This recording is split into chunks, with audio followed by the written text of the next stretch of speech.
Ladies and gentlemen, GC Radio is proud to present the Myron Jewel Fofo Show. That's right, cheating ass Myron. Myron with the receipts. Myron with the Fofo is coming to GC Radio with his own show. Stay tuned. Mondays and Fridays. If you don't catch the show live on Mondays, you can catch the pre-recorded show on Fridays. The Myron Jewel Fofo Show will be with GC Radio. Go to gcradiohub.com, click on Listen Live, and go to the Humor Meal station. That's right. Tune in on Mondays and Fridays to listen to the Myron Jewel Fofo Show. This message was brought to you by GC Radio at gcradiohub.com.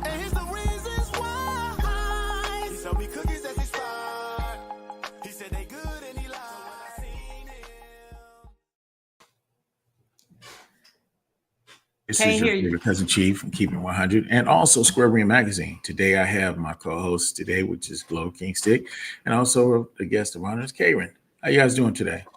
Great. How are you, cuz? Challenged and inspired, man. I got this little sunlit spot hitting me. I don't know where it's coming from, but it's glaring and it's kicking my butt. But we just got to deal with it today. You're doing good. I'm ready to get into this boxing. You know, I don't know how to. I got skibbity paps. I don't know how to box, but you know. You got the speed, though. You got the speed. Wow. Okay. Amazing. So how are you doing today, Kieran? I'm good. You know, it's winter now in Canada, so it's getting cold, you know. Okay. But I'm good. Awesome. So, Kieran, where are you from? England originally, so born in London, and I moved to Canada about 6.5 years ago now. So, originally an English boy through and through. You can tell by the accent probably, before moving over to here. Okay. And when did you first get interested in boxing? Well, 1992. So when I was 12, I actually joined a Muay Thai club, and the guy that was running it was a guy called Sean Toomey. He was my first ever coach, and he used to teach Muay Thai, but he was actually from a boxing background. So the gym that we used to go to had boxers there, and we had our Muay Thai guys, and we would mingle together and blend together as such and do some sparring together just on the boxing side. Most of my career was Muay Thai, but when I started coming out of the fighting side of things and getting into coaching, I then started working with some England amateur boxers.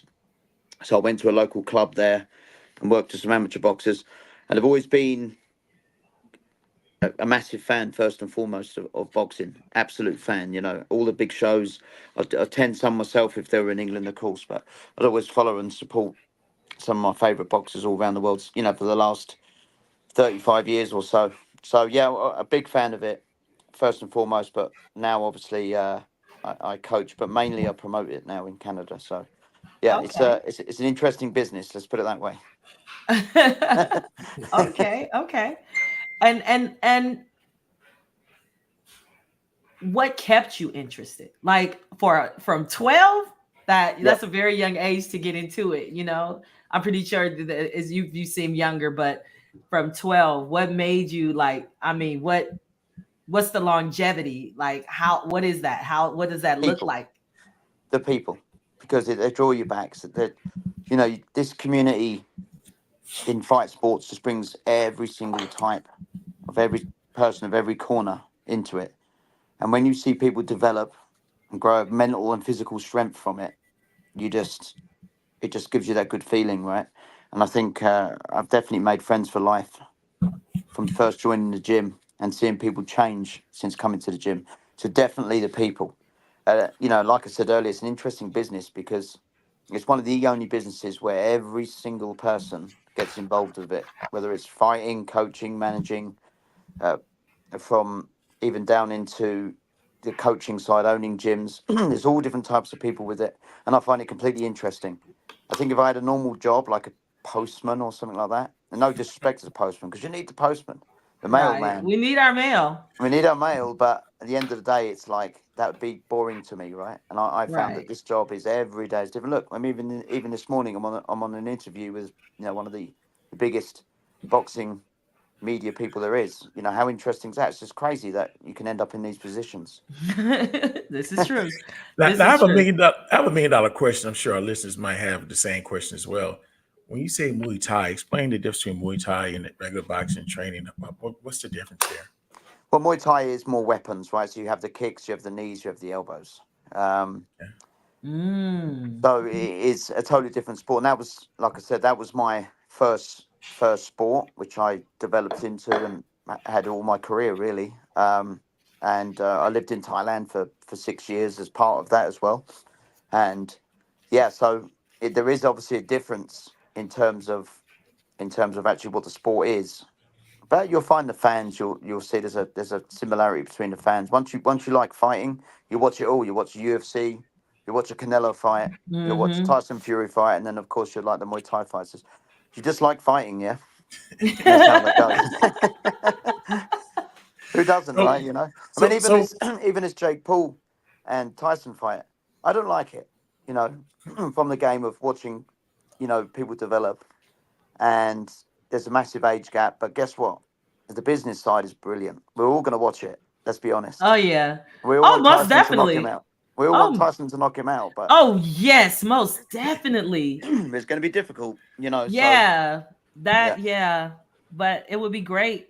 I'm gonna tell you, like, I'm kind of nervous to watch it because I'm rooting for Tyson. I'm nervous to watch it because if he doesn't win, I'm just like, no, no, that's not gonna be a good look on that because he's recovered. You know what I'm saying? From yeah, the big ear bite, from the, you know, he's recovered. He's Mike Tyson. Like he is and he's recovered and without a fight, he's come back. You know what I'm saying? yeah. And people love him. And it's like, don't get in the ring. Don't do it. Like that's where I am. But I'm like, okay, but it would be great. Because if he beats his ass, The only issue is I would be the, so on- happy. the only issue is afterwards Tyson wins. There's a couple of things I think. I think the YouTube boxing will be done. One, Mm, because Jake Paul's the leader, right? And I've got to be honest with you, I respect Jake Paul. right, He's a great businessman. You can't deny that, right? of And course. how he markets it. He brings a different crowd. We cannot deny that. And I know one of his training partners that flies over to Puerto Rico and does sparring with him, and he's a generally very nice guy. So I like that. But I also wonder afterwards whether we're going to get other boxers that are 60 years old and try and fight 25-year-olds. That's the other problem, right? Well, you got to look at it also like this. For years, Tyson has been loved and hated. I think Jake Paul is more hated and loved than Tyson ever was. Sure. People love him for the fact that he has the guts to go against one of the pure punching powerhouses of boxing ever, and the fact that he actually is cocky and entertaining and doing. I think I saw a skit where last week he was running up the steps in Philadelphia where Rocky trained, and like I'm ready, I'm ready. So the bags of tricks and media that he used to entertain you, but when you in the ring, it's only you and the person across from you. So all the tricks and media and hype doesn't do any good when you gotta swing those gloves. Yeah, not to mhm. Tyson, it won't. He's been there and seen it. Some people it gets in their head, right? Completely. Right. And Mayweather was the king of that. He used to turn up cool as a cucumber, but he'll do all the marketing and all the push to really try and aggravate someone. And he was just the king of that, right? But staying cool at the same time, Mayweather was. And his opponents used to just really get rattled by him, right?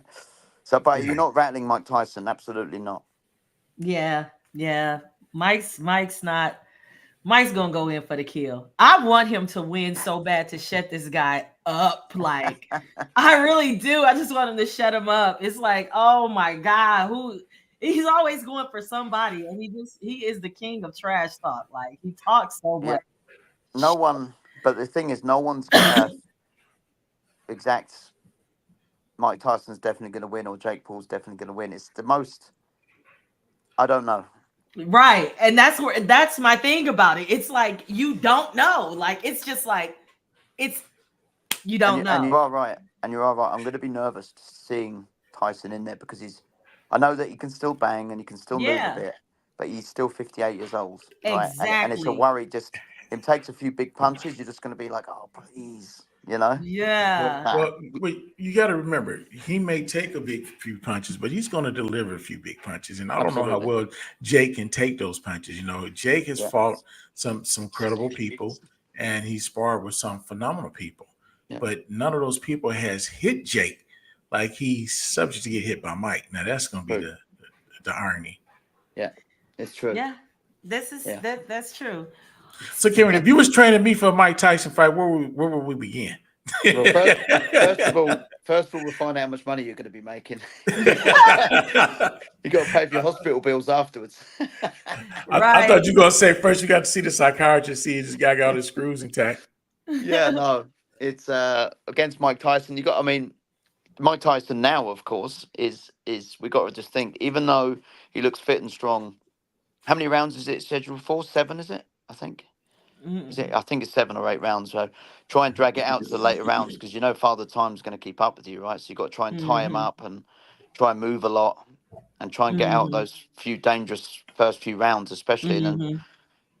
that's the thing you've got to do, I think, as a coach, because if you fight fire with fire, you're not going to win. No chance. Mike Tyson was put on the planet to fight. There's no denying it. If it was Mhm. gladiator times, he'd be a gladiator. If he was a caveman, he'd be out there killing saber-toothed tigers. He just put on the planet to do it, isn't he? Yeah. You Exactly. know? Exactly. That is Now, very well put.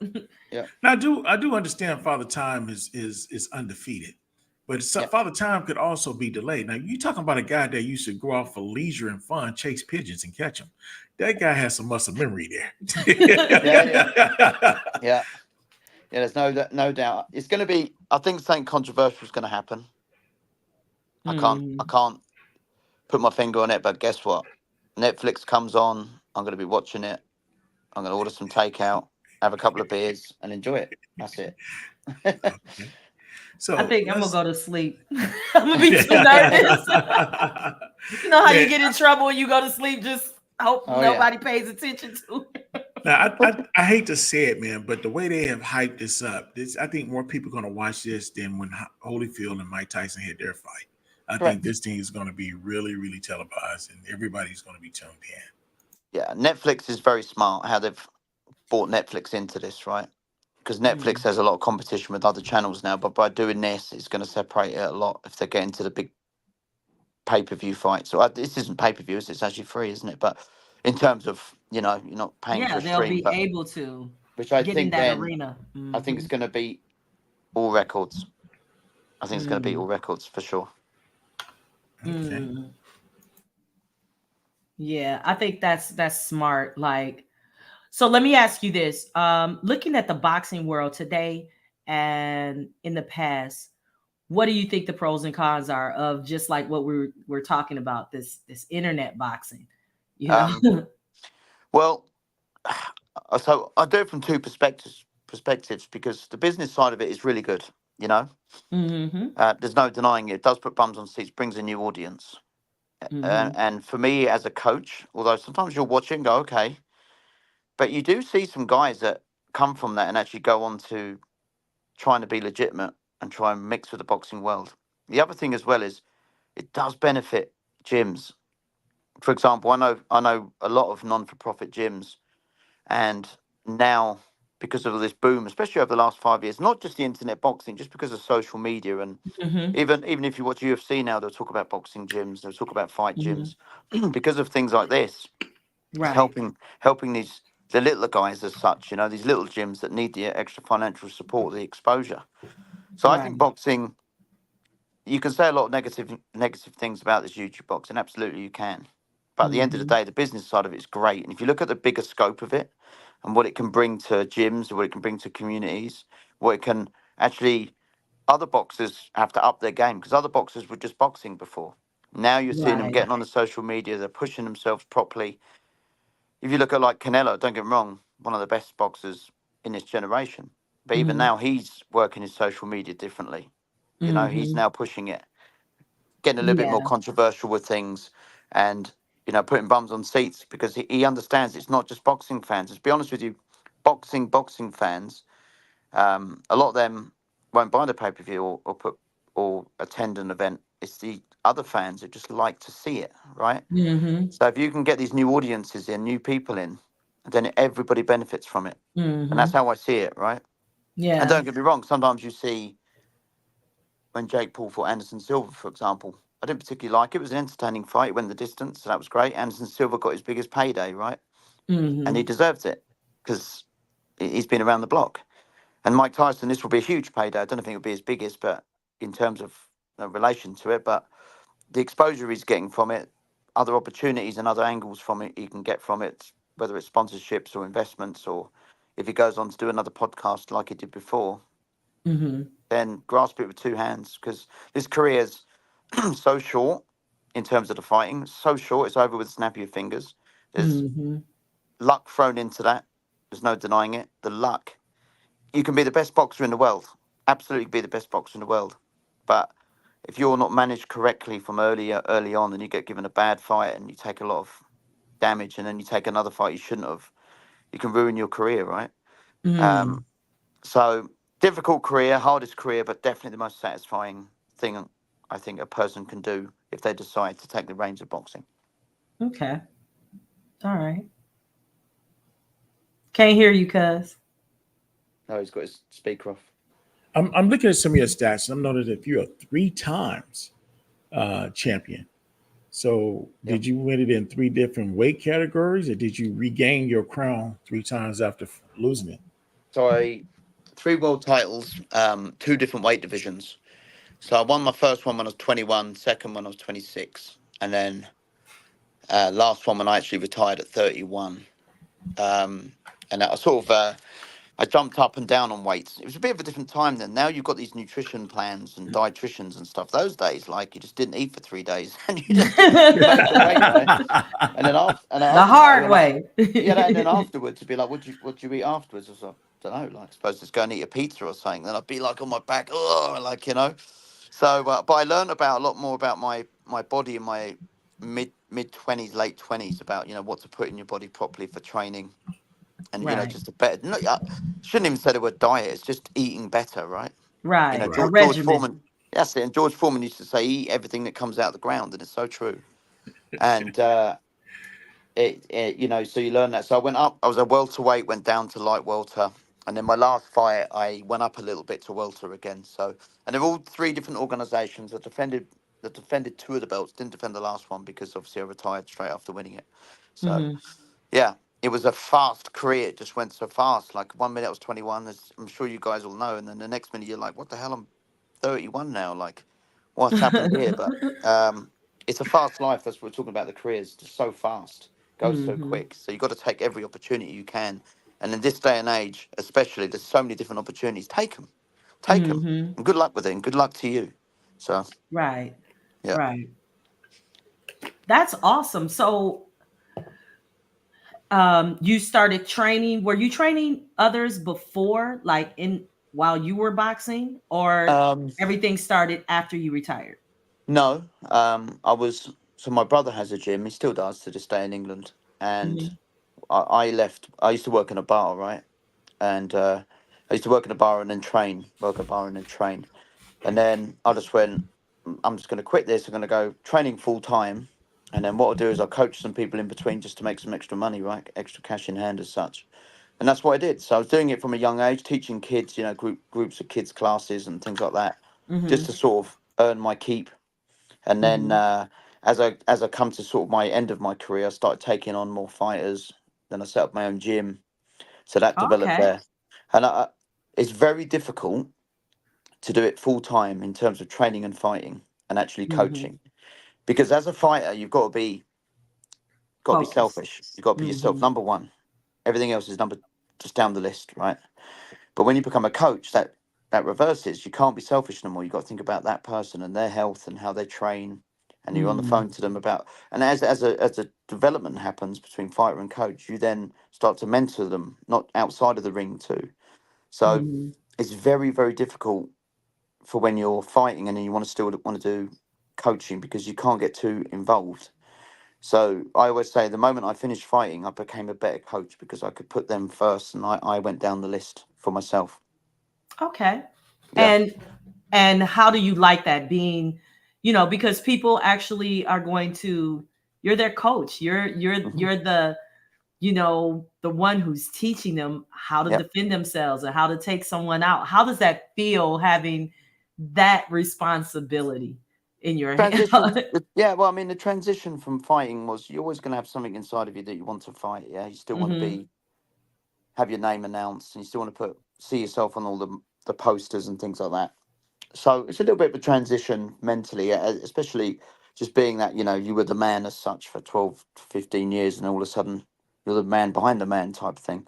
Mhm. So there's nothing better when you spend time with the fighter. It's not a quick fix. It takes some time to develop. Not just how you teach them skills, Mhm. let's just say a technique of a jab or Right. movement. It's about you've got to build a rapport between yourself and understand each other because everybody's different. All three of us are all different people, yeah, for example.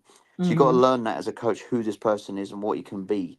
So when you build up a relationship over a time, and it can be all different types. It could be 6 months, a year, 3 years. Everyone has their own way, right? But Mhm. there's nothing better when you build up a fire and they get to a certain stage when they're just that's it. That's who they are, and you're part of that. You can't accept full. Oh, that's completely me that Right, coached them how to because do it's that. they have to actually get in the ring. That's right. But when you see that and they get their hand raised or they put in a great performance, it's just a great feeling, fantastic feeling, right? To yourself, Right. it doesn't. Mhm. You don't need someone to pat you on the back. Oh, well done, coach. You don't need that. You just see it in the ring like a Right. development of a relationship built, and that's why I like. So it's Let great. me ask you this. What Yeah, was it like when your first fighter won and you how did that feel? it's great. It's funny because we did when we first opened up the gym. We had a couple of amateur guys, right? They were coming through, so it was nice to see that they were young kids at the time. Nice to see Uh-huh. them get to win, and you're like, oh yeah, this could be something, and that's the feeling because you sit back and go, this could be something, this could go places. Who knows? Mhm. But it's just a great feeling there because I think we had about 4 or 5 guys out that night, and afterwards we just sat down with them all, and I was like, oh, this could be your careers, guys. This could be something that you guys could do for a large part of your life and be recognised as or known as, or Mm. you walk away from this and say, I've done it, and it has changed your life for the better. And that's what, be honest with you, all fight sports are just great for. They change people's lives for the good. So Yeah. let's ask this. Let's go back to that magical moment. What made fighting interesting? How did you get started? Was it a bully? Was it somebody that got you out of the house on punishment, or just the thrill of doing something on your own individual sport? What motivates you? How did it start? I'm not a. I used to play. I mean, football, soccer in UK is massive, right? And that was the sport really that I was playing as a kid, and I wasn't really good as a team player. To be honest with you, I was competitive, but I didn't like it. And my eldest brother, he was at university at the time, and he discovered fight sports, boxing, Muay Thai, and he called back home. And that's the days of the landline phone like the one you've got making the ring. Ring ring. What did you say, operator? No, it was and Right. yes, he called up and said to my mum, was like 11 or 12 at the time, said, "Got to get Kieran into this. Find a club. He'll love it." So I just went into the local newspaper and made my way to a club, which was like in a recreation centre near me. So I used to walk there 20 minutes and do the training there.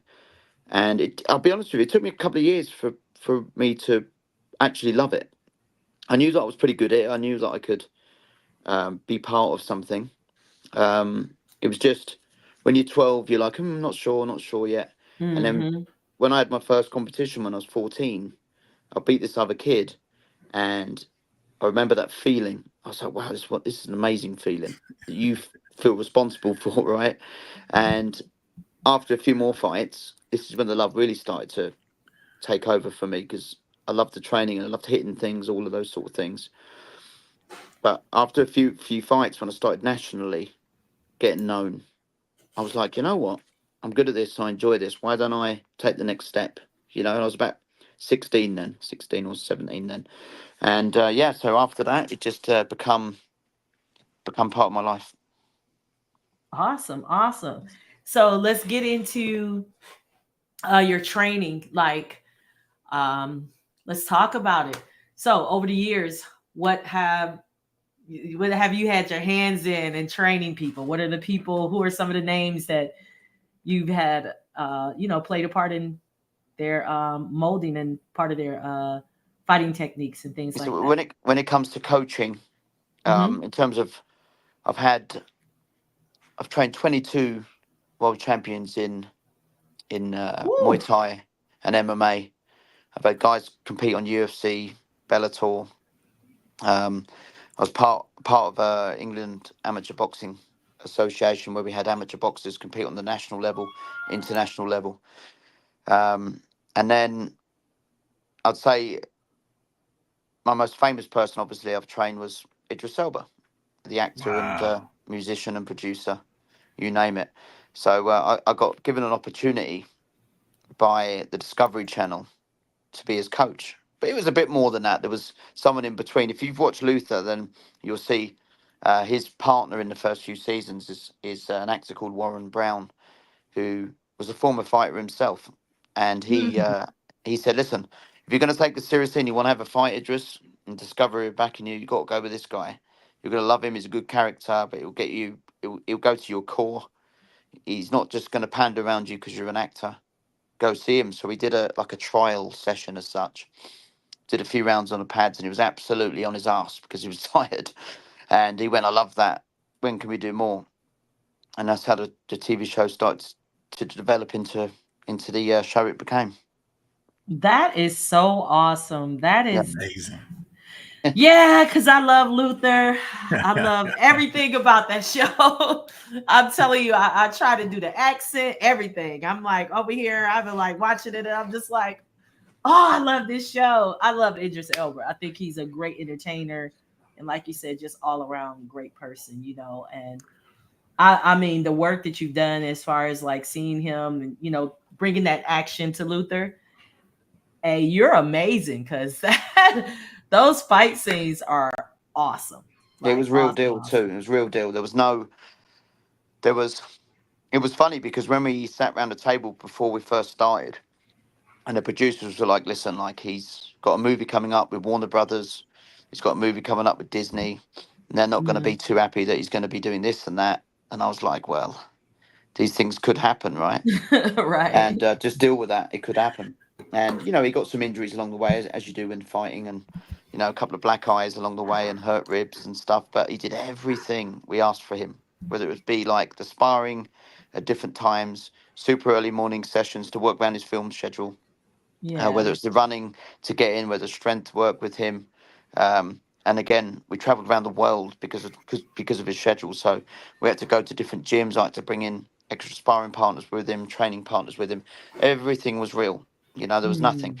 And I will say this: even though I've trained some real high level guys, the most nervous I've ever been in a corner was that fight because it was like, oh dear, if he gets knocked out, it's going to be like, this could be the next James Bond knocked out. Like, but he steps Right. up, right? Well, first and foremost, remember that having a crowd of a couple of thousand people watching you, and then the filming of millions of people watching it, that doesn't bother him like it would bother other people. He's so used to that, right? Yeah. Right. So that he went in there as cool as anything. He zoned in. He absolutely zoned in, and mentally was so ready, and physically, of course. But we have to bear in Yeah. mind that at the time he was 42 or 43, Mm. and he fought a guy that was 12, 13 years younger and had 10 fights too. So, um, and the way he pulled it off was amazing. Honestly, it was one of the greatest parts of my career. One of the many, but that was definitely one of the highest points. But also one of the highest points of relief because when the guy hit the Yeah. floor, I was like, "Thank God." And what's special about that show? It doesn't really get announced on the show, but what's special about the show was, so there was 2,000 people there. No one knew, apart from obviously a select bunch, that he was fighting that night. So what they've done Mm. is, so what Discovery Channel done is they do a quarterly, let's say, let's take all their TV execs out, producers out. Let's take them all out, all the staff, the admin out, have a dinner. So what they said is, we're going to go to a boxing fight, and we're going to watch some fights, and then we'll go for dinner afterwards. So they had about 600 people from the TV world watching, and then there was I brought some people as well to come, and there was about another 1,000 people on top of that, just in general public. And they knew that there was a TV guy fighting, but no one knew because the whole training was all under key because it got filmed afterwards. Everything got released afterwards. So when his name got announced, the noise was nuts. They were like, "What do you mean Idris Elba's fighting?" They thought it was like maybe filming for a movie or something, right? Uh, They thought it was just gonna be like an acting part, like that can happen. It wasn't. It was real. And when he took a few punches and took a few kicks, people were like, "This doesn't look like acting," and they were going for it. So no, it was cool. It was just a great So, experience. No, and he so the still reaches out to each other now. We still send texts on birthdays, Christmases. How's your family? And no, he's good. He's a good bloke. so the guy he fought, did he know he was fighting Idris Elba? He just knew he had another Yeah, no, fight. he knew. He knew. Okay. So we did a couple of months before. Discovery Channel were like, okay, we need to start lining up opponents for him. And so we went to the Netherlands. There's a very famous gym there called Mike's Gym. It's owned by Mike Passanier. Mike Passanier is one of the best kickboxing coaches in the world. And I explained what I wanted from him. And over in the Netherlands, I don't know if you've ever been in Holland, they're just giant people. They're big people. Because Idris is a big guy, right? Right. He's a tall guy. And so I had to try and find a bigger guy for him. So we went to the Netherlands and they did like an open cast thing to who wants to fight Idris Elba. So all these fighters came round and there was a select few of them. And Mike said, use this guy, he's great. And he was, and to be fair, he was a legitimate guy, had 10 fights. And I knew by watching him fight, it was going to be a dangerous early start. Funny enough, what we're talking about with Mike Tyson and Jake Paul, because he comes out like a ball, this guy, swinging. So I was like, you got to weather that storm for a short part of the round, right? And then once he realizes that you can take what he gives, then start giving it back to him, and you'll see his character just be little, right? And just go down in size. And you could see it literally after a minute, 30 seconds. It just started landing some shots, and the guy wanted to quit because he just didn't realize it. right. He just Hollywood thought, Hollywood oh, star he's could an take it. actor. Yeah. That's He's like, right, oh, yeah. he's an actor. Yeah, that's And it. he's, yeah. It Wow. just started rapping. He had to let him know I ain't no joke. Wow. That Yeah. is amazing. That is amazing. It was cool. Like even by ringside, there was some famous boxers, Nigel Benn, his son. There was a famous DJ there. But do you know who else was there? Madonna. She was there too. Oh, So really? Madonna was there. Yeah, Madonna was there. She's a friend of Idris's, so we got to meet her as well. And it was cool. It was a cool event. Awesome. Awesome. Awesome. We're going to take a quick commercial break and we will be right back.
GC Radio Humor Mill presents Myron Jewell's Fofo Show. That's right, you may know him as Cheating Ass Myron, or Myron with the Receipts, or Myron with the Fofo. That's right, Myron Jewell has his own show on GC Radio Humor Mill on Mondays and Fridays from 9 a.m. to 10 a.m. Central Time. Tune in to GC Radio Humor Mill at gcradiohub.com. This message was brought to you by GC Radio at gcradiohub.com.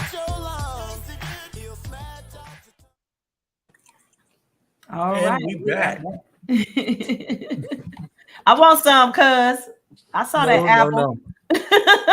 Apple there, keep the doctor away. You gotta I eat these saw that empty apple. snacks in. I'm not in training, but hey, you gotta live better today if you want to be around healthy tomorrow. So let's talk about. I wanted to ask this.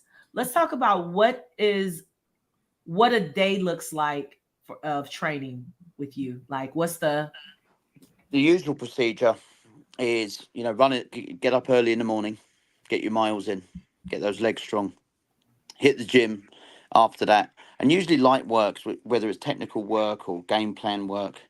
But, get the morning session in, some mitt work, pad work, bag work, nothing too intense after the run. Rest, eat, get the good food. And if you do have time, try and get a sleep in, even if it's a short sleep. And then come back late afternoon, early evening. And then that's when the training intensifies a little bit, right? So you do obviously some skipping, some basic warm-ups, but then we start on the heavy bag work, the heavy pad work, and of course sparring. And sparring usually is about 2 or 3 times a week, and we do it over. Say there's a fight in 12 weeks' time, we won't start sparring till sort of 8-9 weeks before the fight. We want to get the fighter in a physical shape before the sparring starts, and then we try and do about 15-20 rounds a week of sparring. So then you're looking at, you've done around about between 80 and 110 rounds of sparring before you're actually competing, right? And then the last week of competition, just before you're about to compete, is then all we work on then is getting your weight down, keeping your mind focused, making sure you're eating well, and then doing sort of lighter sessions, but you still have to sweat, of course. You still have to make your body move. right? So yeah, I mean, it does vary from person to person. Absolutely, it does, and who they are. If you've got the heavier weight guys, they can't put as many miles in as the lighter weight guys can. We have to accept that.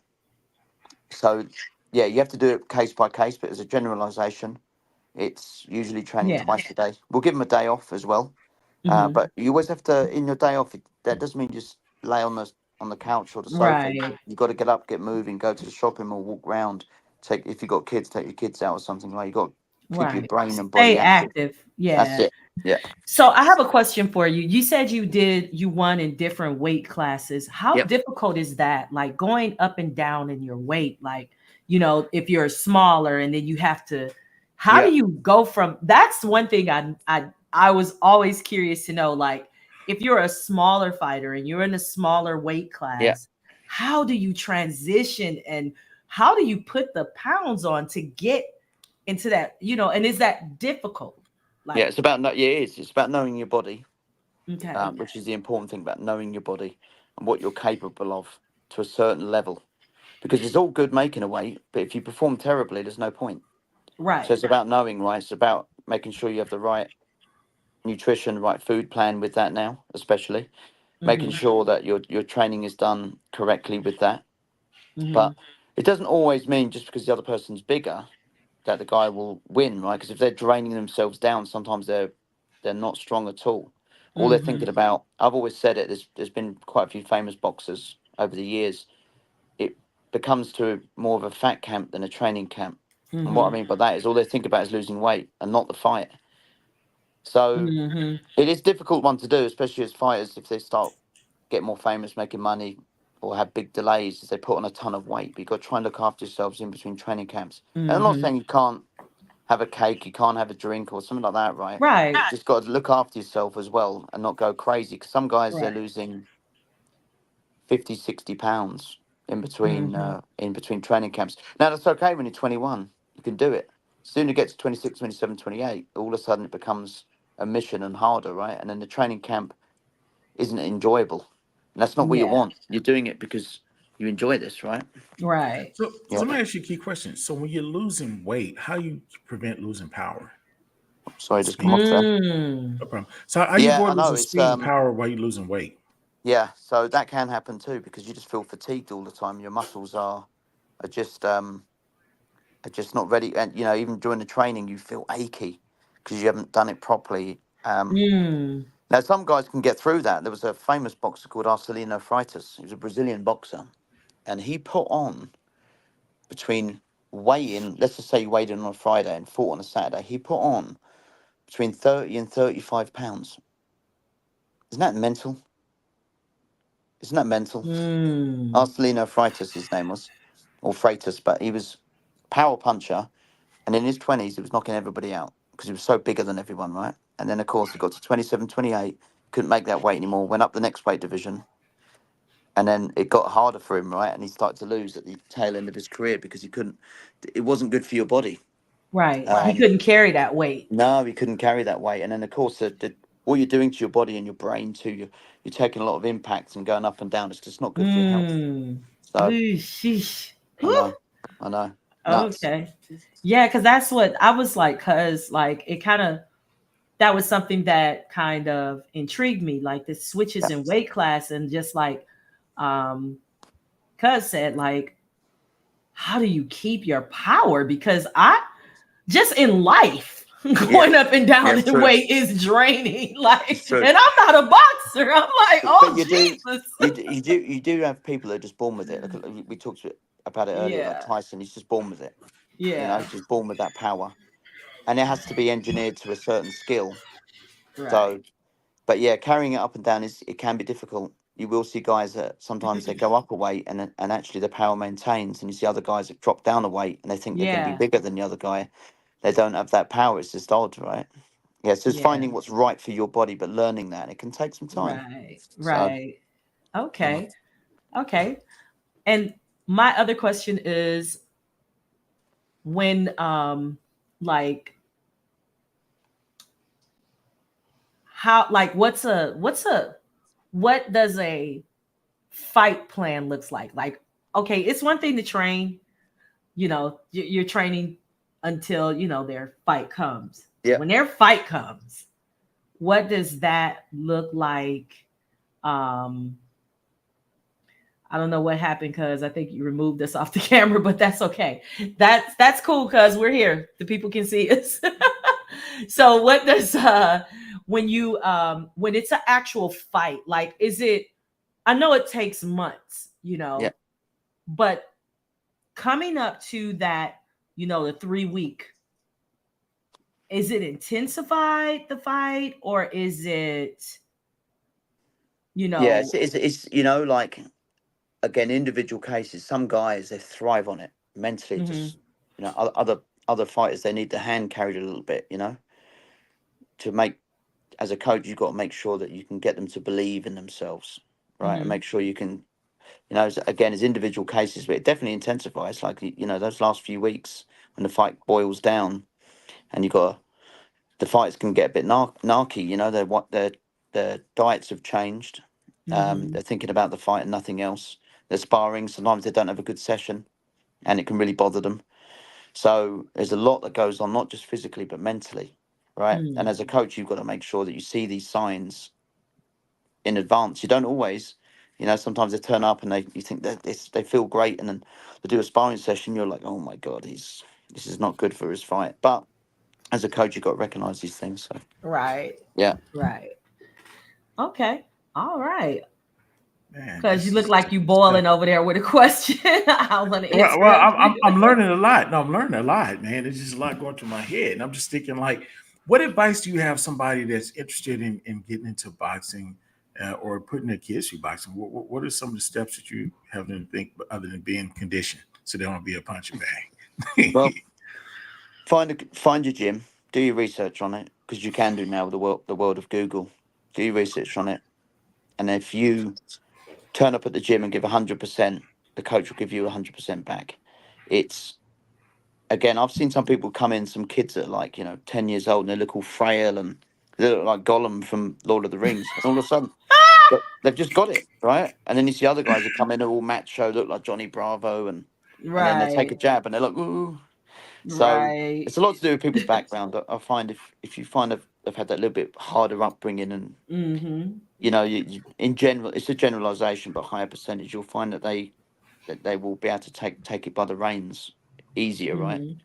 Because then when a tough challenge comes in, like making weight or a hard session or an injury, they can deal with that better because of their background. Yeah. So it's all about, yeah, just research and making sure, join your local club, Mm-hmm. do And all the sessions you can, right? what's the age that you would recommend? Like, what is too early? What do you think is too early? Because I see, You know what? I see little kids Yeah, with gloves on, and I'm like, is that gonna? I'm gonna yeah. say this. I've heard that myth. I don't know if it's a myth. You're in that world, but if you start training kids too early, you stun their growth. Like, Well, you hear and that. I never You knew do. what that meant. You do hear that, like with that, any training, it doesn't matter what it is. It could be football, it could be basketball. If you're Hmm. going crazy on the training, you're not making it fun, that's when it can be hard for kids in development, right? Mm. Right. But sometimes you'll see a kid come in that's 5, 6 years old, but has the thought process of a 10, 11-year-old, and you get 10, 11-year-old come in, it's like not the thought process of a just younger and not ready for it, right? But I would Hmm. never, for me personally, I don't like um, kids that young. I like them training a couple of times a week just to make it fun. I don't really like seeing them compete to the little bit older, when they get to like 12 plus. Um, I just want to see them develop a skill before they even think Right. about taking a punch to the head or kick to the head, whatever it may be. Yeah. And everyone has their own way and view on that. That's absolutely fine. But I think I like to see with kids enjoy it first, learn the skill and what it is mentally, physically, and then okay, you want to compete, and as a coach, you've got to really watch out for that because there can be a lot of mismatches, right? And you don't want to see you don't want to see anyone get hurt, but you don't want to see the Right. kids get hurt because you've got the parents there and things like that. Yeah. But ultimately, that's the sport. So what do you have coming up next for you? What's on the agenda for you? And so I promote various different events around Canada. Mm-hmm. So we promote an event called Ultra White Collar Boxing, which is like a short training camp, and anyone can join in, and they all train at one gym, and we pick the best coaches there are and available, and facilities. So all around Canada, this is happening, and they raise money for charity, which is a great Mm-hmm. thing. So they raise money for charities. We raised about $400,000 in the last 12 months for various different charities, Mm-hmm. and like I said. Uh, Lincoln up in Edmonton and his gym, whose one of Page's coaches who you've had on before, his gym have took it as well, and it's a non-for-profit gym, so we're really supporting these gyms around Canada. Next year Mm-hmm. we're actually doing an event in Miami and also one in Seattle, so it's taken North America by storm, and it's really Okay. cool because we're seeing these coaches are taking these guys that get new members for the gyms, and it's promoting the sport with different eyes, right? Okay. So yeah, Awesome. I've got nine of it. I've done two already this last weekend. I've got another seven to do this month, and in Okay. March we have 16, so it's quite a lot. So Okay. So maybe we'll can do you another tell? interview for them. Okay. Yes, most definitely. Can Yeah, you tell everyone where your gym is and yeah, how to find you as we wrap this up? I want, to get all the information out so that people can know where to contact you. sure. And guys, if you missed the live, you already know this will be up on YouTube and Facebook, and it will be on our um, X site, aka Twitter. So you guys will be able to get this information once again. But yes, can you let everyone know? Cool. Yeah, I'm based just outside of Calgary in the Rocky Mountains in Alberta. My gym is the Kieran Keddle Academy. You can find me on all the social media feeds, including myself. And my events are called Ultra White Collar UWCB. You'll find them on Instagram, and you can sign up. And with that, it'll give you access to join a gym in your city and take up this wonderful sport that we call boxing. Awesome. So there. Awesome. Well, I want to thank you, Kieran, for No, coming thank on the you guys. show. It's been great talking to you. We're definitely going to get you back. We definitely want to continue to, work with you, promote Thank you any very events much. that you have going on. It's going to be great. Cuz. Yeah, You guys are great. You guys are Square great. Magazine and Just Rare want to be part of that, bro. So we'd like Yeah. to go along the journey with you. The Yes. different cities, help recruit and have footage of that and coverage of the events as well, man. You know, we are Boxing Yeah. Magazine, it's boxing, and our people want to know. Yes, definitely want to. We definitely want you in the magazine. Most Yeah, definitely highlighting some things that you're doing. And like we said, it's been a pleasure. Thank you so much, Cuz. You want to do the closing? Thanks very much, guys. Kieran, Thank you. Yeah, thank you. I'd like to thank you for letting us monopolize part of your morning and sharing so much with us. And I look for doing this again, and also with the competition as it go to a city near all our viewers and being a part of that as well. So thank you for the opportunity, man. I really appreciate your time. Nice one. Yes. Thanks, guys. Thank you. See you, man. And Bye. as always, it's GC Radio, baby. You already know the vibe. It's Cousin Chief, King Glow, and Kieran. You guys have a great rest of your day. Continue to live in your greatness and walk in your power. Let's go. GC Radio. GC Radio Humor Mill presents Myron Jewell's Fofo Show. That's right. You may know him as Cheating Ass Myron, or Myron with the Receipts, or Myron with the Fofo. That's right. Myron Jewell has his own show on GC Radio Humor Mill on Mondays and Fridays from 9 a.m. to 10 a.m. Central Time. Tune in to GC Radio Humor Mill. Go to gcradiohub.com, click on Listen Live, and go to the Humor Mill station. That's right. Tune in on Mondays and Fridays to listen to the Myron Jewell Fofo Show. This message was brought to you by GC Radio at gcradiohub.com.